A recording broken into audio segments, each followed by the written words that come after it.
বাবাৰ ভক্ত আছে মহিলা ভক্ত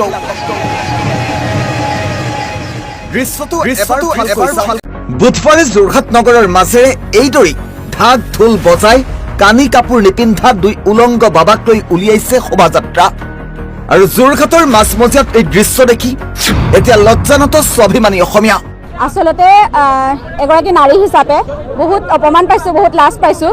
এই অনা অসমীয়াৰ দপদপনিৰ কাৰণে আজি কাৰ কাৰণে চল পাইছে? আজি অসম চৰকাৰখনৰ কাৰণে চল পাইছে, আজি আমাৰ কাৰণে চল পাইছে। আজি আমি বহুত মূৰৰ ওপৰলৈ উঠাই দিছোঁ সিহঁতক। সেইটো কাৰণে ক'ৰবাৰ পৰা উলংগ বাবা দুটা আনি ইয়াত পদপথ যাত্ৰা কৰিবলৈ আজি তাহাঁতে ইমান চল পাবলগীয়া হৈছে। আৰু আমি যোৰহাটৰ মাজমজিয়াত আমাৰ মা ভনী বাই ভনী ঘূৰি ফুৰে, কিন্তু তেনেকুৱা এটা যদি পৰিস্থিতি দেখে তেওঁলোকে মুখ ইফালে ঘূৰাই আহিবলগীয়া হয়। শিক্ষা সংস্কৃতি নগৰী কালিমাৰা সানিবলৈ দিয়া এই ঘটনা আমি গৰিহণা দিছোঁ আৰু ইয়াৰ উচিত বিচাৰ লাগে। আমি ইতিমধ্যে জিলা উপায়ুক্ত মহোদয়ক আমি স্মাৰকপত্ৰ প্ৰদান কৰিম আৰু তেখেতৰ ওপৰত আমি শাস্তি ব্যৱস্থা কৰিছোঁ। আৰু অনাগত দিনত যাতে এনেকুৱা কোনো ধৰণৰ উলংগ বাবা যদি দেখিবলৈ নাপাওঁ, কিন্তু দেখিলে কিন্তু তাৰ পৰিস্থিতি অতি বিষম হ'ব। বৃহস্পতিবাৰে যোৰহাটৰ জনতা তথা দল সংগঠনে ওলাই আহি ধৰ্মৰ নামত ভণ্ডামি কৰিবলৈ আয়ুক্ত কাৰ্যালয়ৰ সন্মুখতে প্ৰতিবাদ সাব্যস্ত কৰিছে।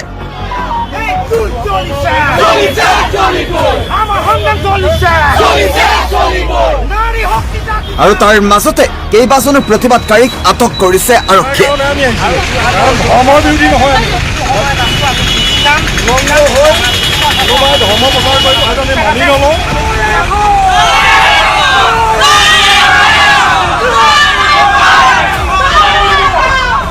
যোৰহাটবাসী ৰাইজে সংস্কৃতিপ্ৰেমী ৰাইজ আৰু সংস্কৃতিপ্ৰেমী ৰাইজক ধৰ্মৰ নামত হিন্দুত্ববাদৰ নামত যিটো উলংগভাৱে সম্পূৰ্ণ উলংগভাৱে দুজন ব্যক্তিক যোৰহাট জিলা প্ৰশাসনে বেৰিকেড দি শোভাযাত্ৰা কৰোৱাৰ যিটো ব্যৱস্থা কৰিলে, এইটো আচলতে প্ৰতিক্ৰিয়া নহয়, আমাৰ স্বাভিমানত আঘাত।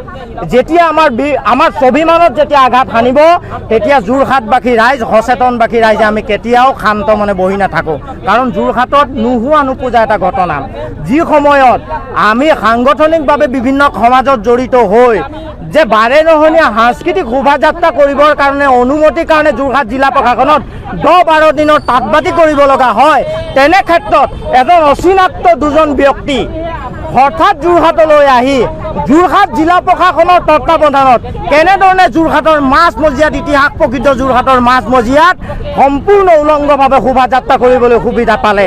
যোৰহাট শিক্ষা সংস্কৃতি নগৰী, যোৰহাটৰ মানুহৰ শিক্ষা আছে, সংস্কৃতি আছে, সন্মান আছে, কিন্তু আমি যেনেকৈ এজন উলংগ, মই অশ্লীল বুলি ক'ম, এনেকুৱা এটা অশ্লীল পদপথৰ ৰেলী কৰিবলৈ তেওঁলোকে ক'ত অধিকাৰ পালে আৰু অনুমতি পালে কেনেকৈ? আমাৰ স্পষ্ট কথা যে এতিয়াও যদি সেইজন বাবা আকৌ আহিবলগীয়া হয়, তেওঁৰ ওপৰত কিন্তু আমি বেলেগ ধৰণৰ ব্যৱস্থা ল'ম। তেতিয়া কিন্তু প্ৰশাসনে আমাক জগৰীয়া কৰিলে নহ'ব। আৰু আমি যোৰহাটৰ মাজমজিয়াত আমাৰ মা ভনী বাই ভনী ঘূৰি ফুৰে, কিন্তু তেনেকুৱা এটা যদি পৰিস্থিতি দেখে তেওঁলোকে মুখ ইফালে ঘূৰাই আহিবলগীয়া হয়। শিক্ষা সংস্কৃতি নগৰী কালিমাৰা সানিবলৈ দিয়া এই ঘটনা আমি গৰিহণা দিছোঁ আৰু ইয়াৰ উচিত বিচাৰ লাগে।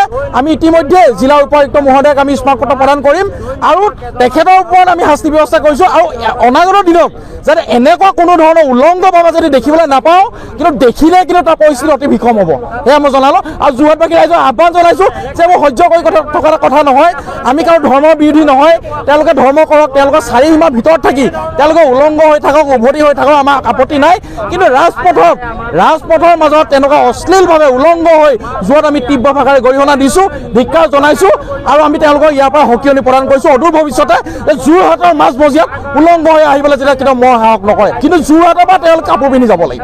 বাটত পিন্ধিলেও কেতিয়াও নাজানো, কিন্তু যোৰহাটৰ পৰা ওলাই গ'লে তেওঁলোক কাপোৰ পিন্ধি যাব লাগিব। যদি কাপোৰ পিন্ধি যাব নাই, তেওঁলোকক যাবলৈ দিয়া নহ'ব, এই স্পষ্ট কথা। ভিডিঅ' জাৰ্নেলিষ্ট মেঘৰ সৈতে যোৰহাটৰ পৰা পিংকু।